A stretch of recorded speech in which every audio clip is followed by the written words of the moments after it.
todos, ¿cómo están?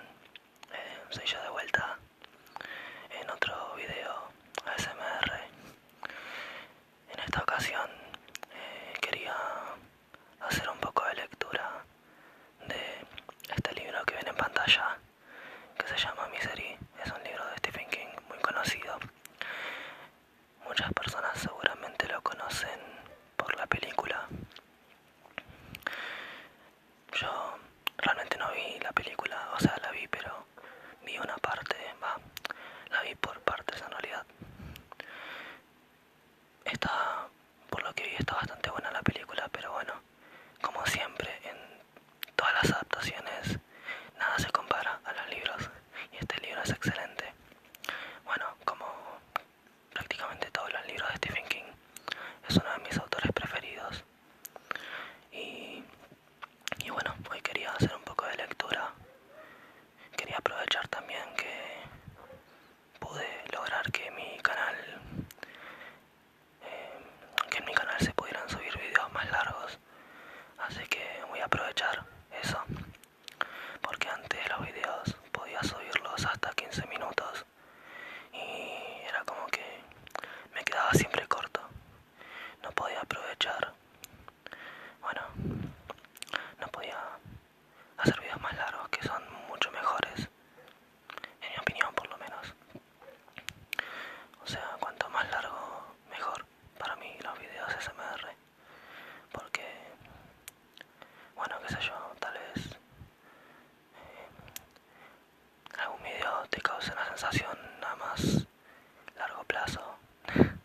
No sé, simplemente es genial ver videos largos, escucharlos.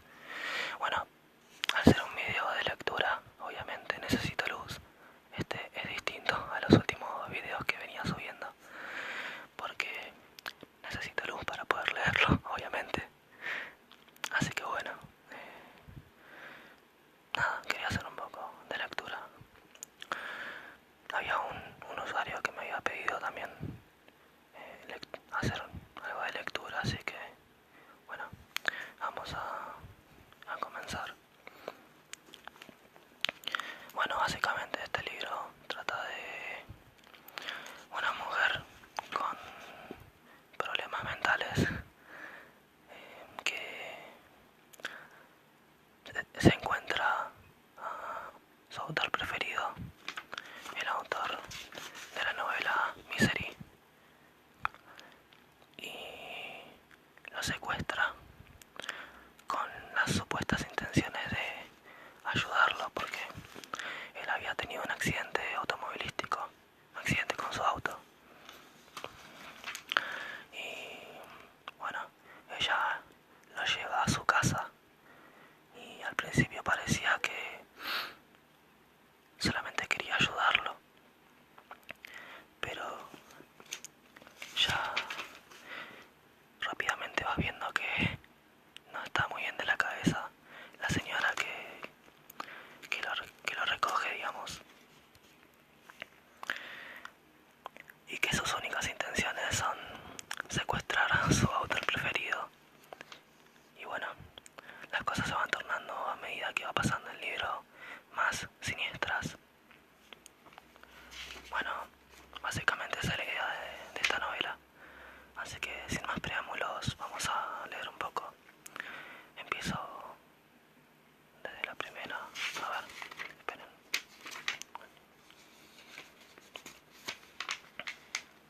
Está bien, acá.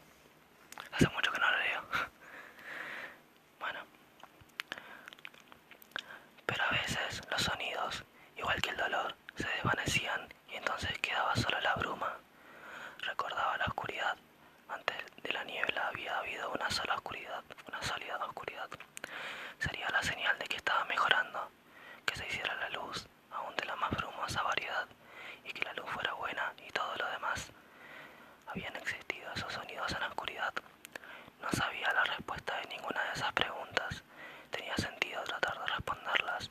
Ni siquiera podía responder a esa pregunta. El dolor estaba en cierto modo por debajo de los sonidos.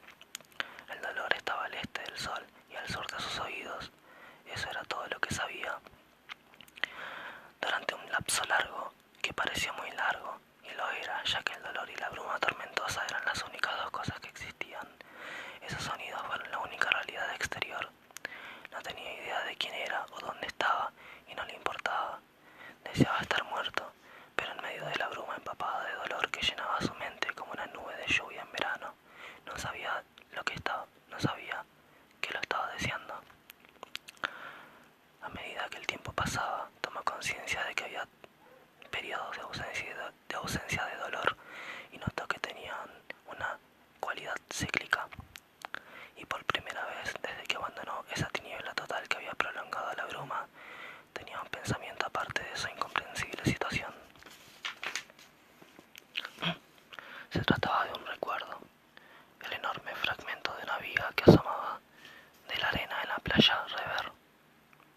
No sé cómo se pronuncia, creo que es Rever, sí.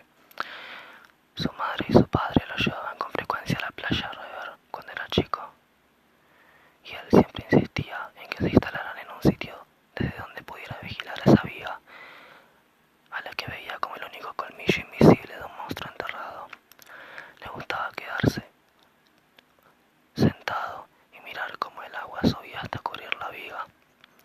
Horas más tarde, una vez terminados los sándwiches, la ensalada de papas y las últimas gotas de refresco del gran termo de su padre, cuando su madre decidía que era hora de guardar las cosas y volver a casa, la punta de la viga podrida volvía a ser visible, apenas a un punto entre la marejada al principio, después más y más grande, y cuando todos los desechos estaban dentro del gran barril que decía mantenga la playa limpia, los juguetes de playa de Pauli recolectados.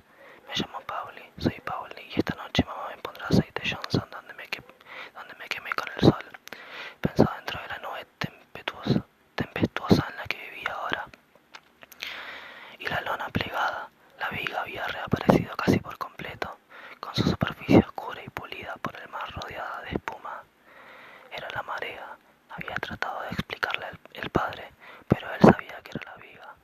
La marea iba y venía, la viga permanecía, solo que a veces uno no podía verla. Sin la viga no había marea. Este recuerdo giraba en círculos, enloquecedor, como una mosca obstinada. Trató de capturar su significado, pero durante mucho tiempo los sonidos lo interrumpían. Y bueno, a veces los sonidos se interrumpían, a veces él se interrumpía.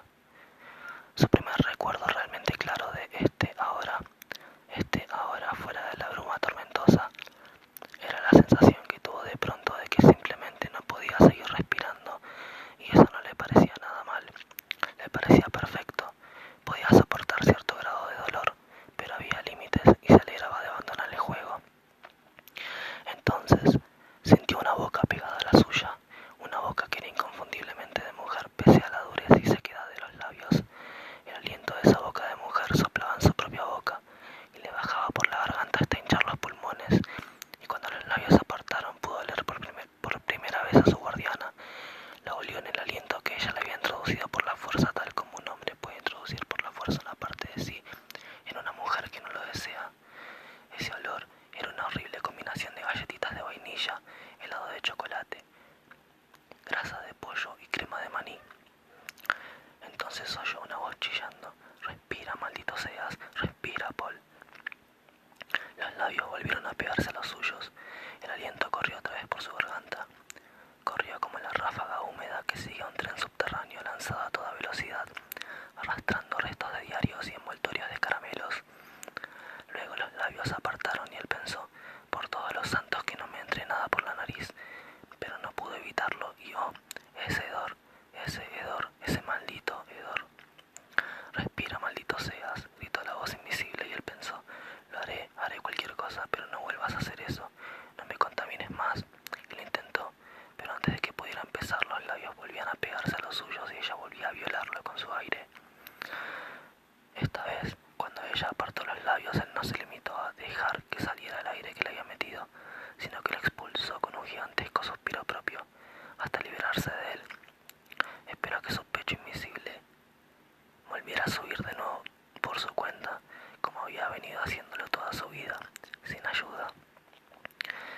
sucedió nada, hizo otra aspiración gigantesca y de pronto estaba respirando de nuevo él solo, y lo hacía lo más rápido que podía para librarse del olor y el gusto de ella.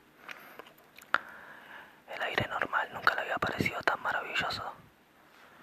Ya empezaba a desvanecerse otra vez en la niebla, cuando antes de que el mundo externo desapareciera del todo, oyó la voz de la mujer diciendo: «Bueno, esta vez estuviste cerca».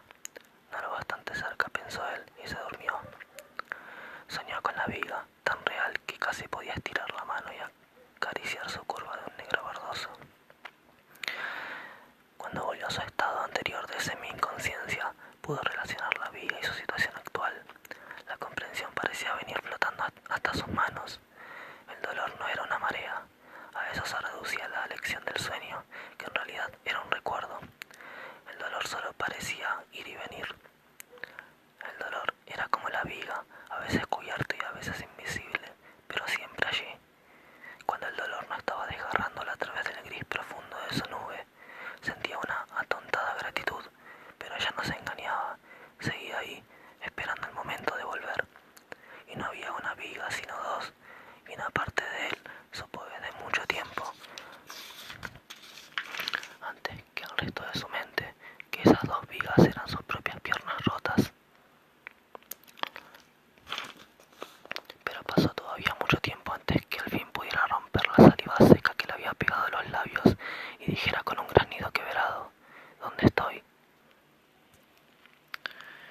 Dirigiéndose a la mujer que estaba sentada junto a la cama con un libro en las manos.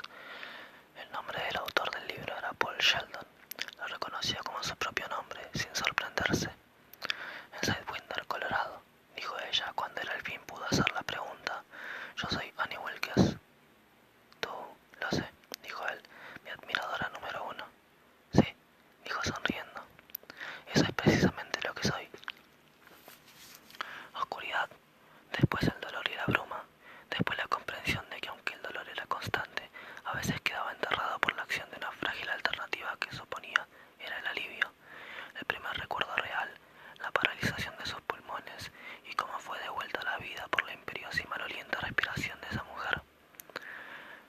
El siguiente recuerdo real, los dedos de ella metiéndole en la boca a intervalos regulares, algo como aspirinas, salvo que no iban acompañadas con agua, las cápsulas quedaban en la boca y al disolverse dejaban un gusto increíblemente amargo.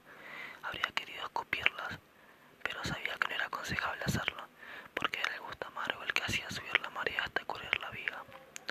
Vigas, se dice vigas, son dos, ¿de acuerdo? Son dos, perfecto, ahora cállate, ya sabes, cállate. Y la hacía desaparecer por un rato. Todas estas cosas sucedían a intervalos muy espaciados, pero después, cuando el dolor mismo empezó no a sumergirse, sino a disolverse, tal como habría terminado por disolverse aquella viga en la playa de Ver, pensó, porque nada es eterno, aunque el niño que había sido se habría rebelado contra semejante herejía. Las cosas externas comenzaron a aparecer con más regularidad, hasta que el mundo objetivo, con toda su carga de memoria, experiencia y prejuicio, quedó apreciablemente restablecido. Él era Paul Sheldon, escritor de novelas de dos clases, buenas y bestsellers. Se había casado y divorciado 2 veces. Fumaba demasiado, o lo había hecho antes de todo esto, fuera lo que fuese todo esto. Le había ocurrido algo muy grave, pero seguía vivo. La nube oscura comenzó a disiparse cada vez más rápido. Pasaría un tiempo todavía antes de que su admiradora número 1 le trajese la vieja y desvencijada Royal con su gran boca abierta y su sonido traqueteante, pero mucho antes que eso Paul comprendió que estaba metido en un problema infernal. Esa parte de su mente que parecía conocer las cosas antes de que sucedieran, vio a Annie antes que él supiera que la estaba viendo, y seguramente la comprendió antes de que él supiera que la estaba comprendiendo. Si no, ¿por qué habría asociado con ella imágenes tan hoscas y amenazantes? Cada vez que ella entraba en el cuarto, él pensaba en esos ídolos que adoraban las supersticiosas tribus africanas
si solo pudiera ser la sólida Annie Wilkes de un lado al otro y de arriba abajo. Paul estaba cada vez más convencido de que sus ojos, que parecían moverse, en realidad estaban pintados y no se movían más que esos de los retratos que parecen seguir al que los mira. Le parecía que si ponía los dedos índice y mayor en B y trataba de introducirlos en las fosas nasales de ella, no entrarían más que un milímetro antes de encontrar una obstrucción sólida, que inclusive su suéter gris y sus arrugadas faldas de entrecasa y los jeans destenidos que usaba para salir eran parte de ese cuerpo sólido, fibroso y sin pasadizos, de modo que no era sorprendente que la viera como un ídolo en una novela de aventuras, y como un ídolo solo daba una cosa, un sentimiento de declive acelerado hacia el terror. Como un ídolo tomaba para sí todo lo demás. No, un momento, eso no era del todo justo. Había algo más que sí daba. Le daba las pastillas que hacían subir la marea por encima del nivel de las vigas. Las pastillas eran la marea. Annie Wilkes era la presencia lunar que las introducía en su boca. Le daba 2 cada 6 horas. Y al principio su presencia se anunciaba con los dedos que le entreabrían la boca. Muy pronto él aprendió a obedecer a esos dedos a pesar del gusto amargo. Invariablemente aparecía con su suéter y alguna de sus media docena de faldas, y casi siempre con un ejemplar en rústica de alguna de las novelas de Paul bajo el brazo. De noche cambiaba su atuendo por una bata rosa, el rostro brillante con crema. Paul podría haber adivinado cuál era el ingrediente principal de ese producto, aun cuando nunca había visto el frasco. El olor ovejuno de la lanolina era delator. Lo libraba de su sueño pesado y cargado de imágenes, con las pastillas en el cuenco de la mano y la luz de la luna colocándose por encima de sus hombros sólidos. Después de un tiempo, cuando su alarma hubo crecido demasiado como para seguir ignorándola, Paul pudo averiguar con qué lo estaba alimentando. Era un analgésico con buena carga de codeína, llamado Nobril. El motivo por el que Annie le alcanzaba tan pocas veces la chata no se debía solo a que estaba a dieta de líquidos y gelatinas exclusivamente, sino también porque el Nobril tendía a provocar constipación. Otro efecto lateral, algo más serio, era la depresión respiratoria en pacientes sensibles.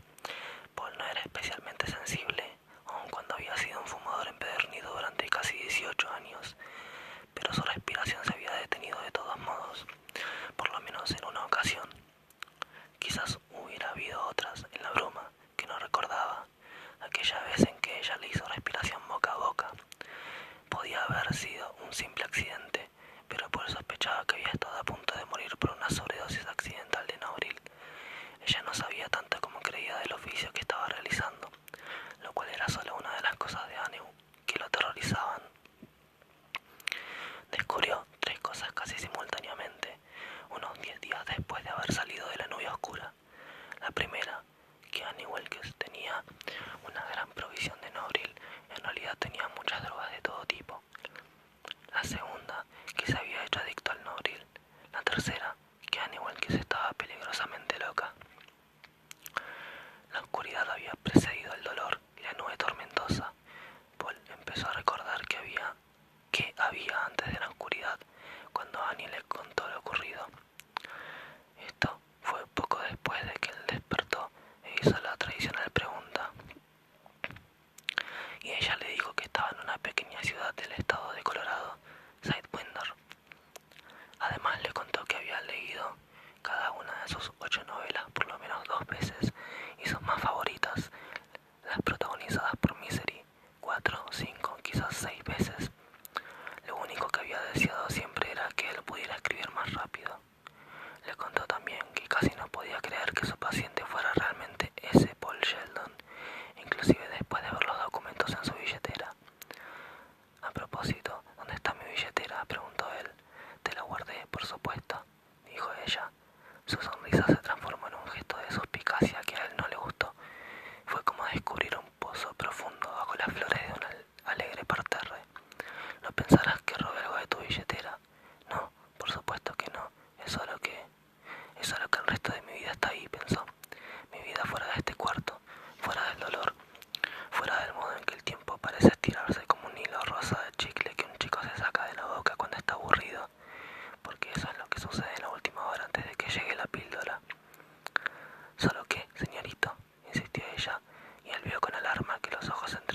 párpados se hacían más y más negros.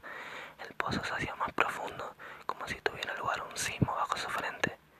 Paul oyó el gemido firme y agudo del viento afuera, y tuvo una súbita imagen de ella alzándolo y echándoselo al hombro, del que él colgaría como un saco de arpillera sobre un muro de piedra, y llevándola afuera para arrojarla a la nieve. Se congelaría, pero antes de morir las piernas volverían a desgarrarlo de dolor.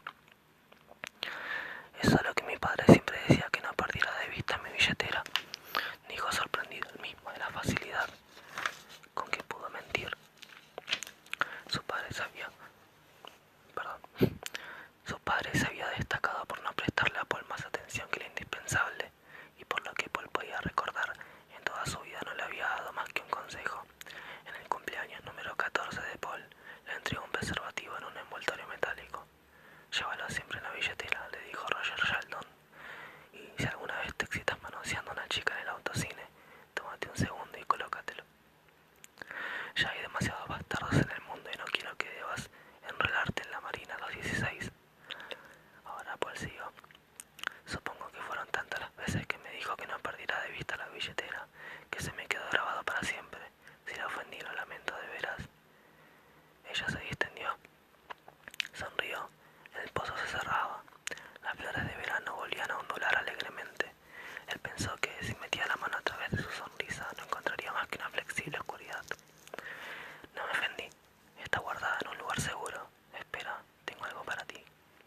Salió y volvió con un bol humeante de sopa. Algunas verduras flotaban en ella. Paul no pudo comer mucho, pero sí más de lo que en un primer momento pensó que podría. Ella pareció complacida.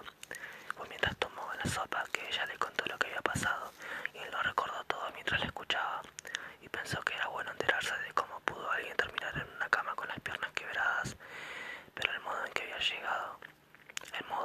iba llegando a este conocimiento era perturbador, como si fuera un personaje de un cuento o un drama, un personaje cuya historia no es relatada tal como ocurrido, sino creada como una ficción.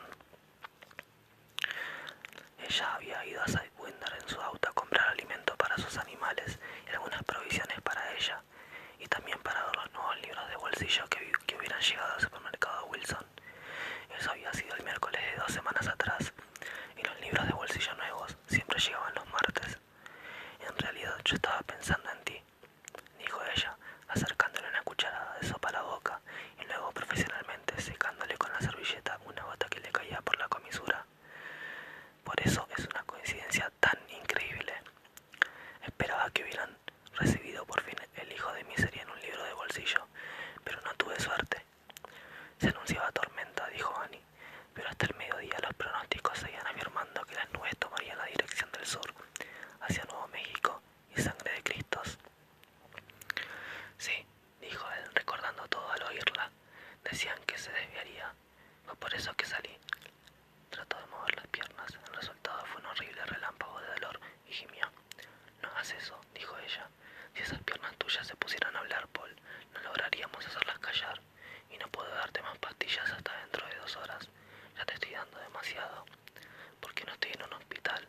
Evidentemente, esa era la pregunta que necesitaba respuesta, pero no estaba seguro de que fuera una pregunta que pudiera hacer en voz alta.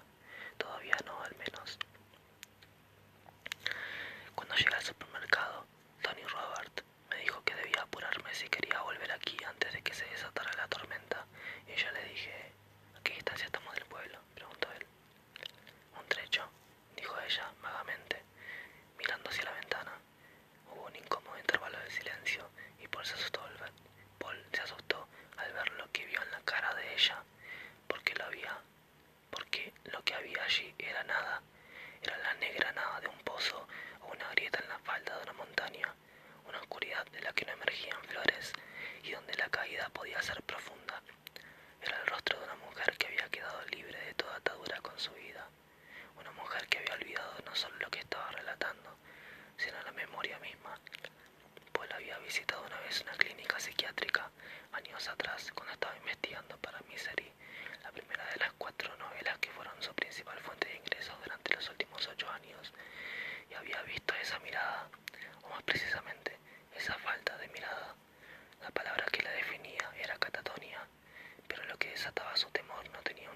preciso. Era más bien una vaga comparación. En ese momento pensó, los pensamientos de ella habían adquirido las mismas características que él adjudicaba a su persona física, sólidos, fibrosos, sin aberturas, sin vacíos. Después, lentamente, el rostro se aclaró. Los pensamientos volvieron a fluir, salvo que fluir no era exactamente la palabra adecuada. Ella no se estaba llenando como un estanque, se estaba calentando. Sí, se estaba calentando como un artefacto eléctrico, un tostador o quizás una parrilla. Le dije a Tony, esa tormenta se va para el sur. Hablaba muy lentamente al principio, como atontada, aunque pronto sus palabras retomaron la cadencia normal y el brillo de una conversación normal. Pero Paul ya estaba alerta. Todo lo que decía esa mujer era un poco extraño, un poco fuera de lugar. Escuchar a Annie era como escuchar una pieza musical tocada en clave equivocada. Pero él me dijo, Annie, creo que estás cambiando de opinión. Diablos, le dije yo. Entonces me conviene marcharme lo más rápido que pueda.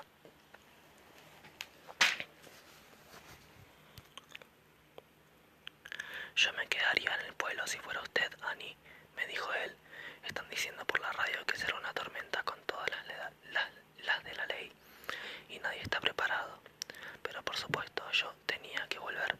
Nadie va a alimentar a los animalitos si yo no estoy. Los vecinos más próximos son los Reutemann y están a varios kilómetros de aquí. Además, agregó, los Reutemann no me quieren.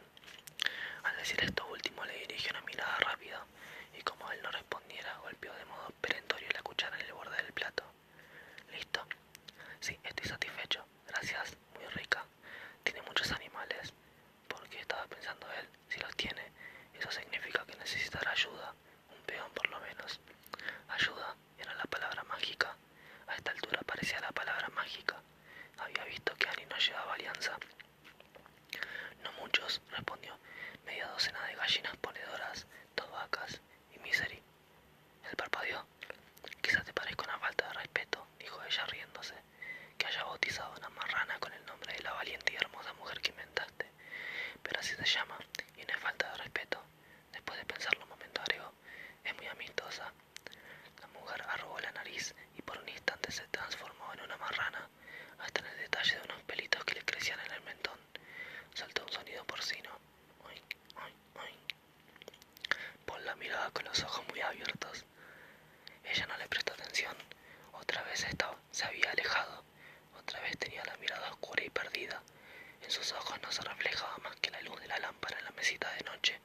Al fin tuvo un débil sobresalto y dijo, no había hecho ni 10 kilómetros cuando empezó a caer la nieve. Cayó rápido. Aquí, una vez que empieza, siempre es igual. Seguí al mínimo de velocidad, con los faros encendidos, y entonces vi tu auto al costado de la ruta, dado vuelta. Le dirigí una mirada de desaprobación.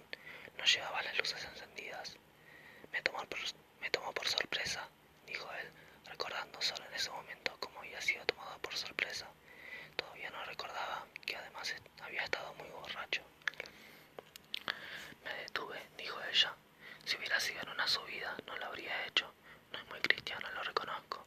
Pero cuando hay 10 centímetros de nieve en la ruta, como lo sabía ya, aun con un coche de tracción en las 4 ruedas como el mío, nunca se puede estar seguro de poder volver a avanzar una vez que se pierde el impulso. Es más fácil pensar, oh, seguro que los accidentados ya están a salvo, etcétera, etcétera. Pero estaba en lo alto de la tercera colina grande, pasando la casa de los Reutemann, y a partir de ahí el terreno sigue plano en un trecho. Así que me detuve, y no bien hube bajado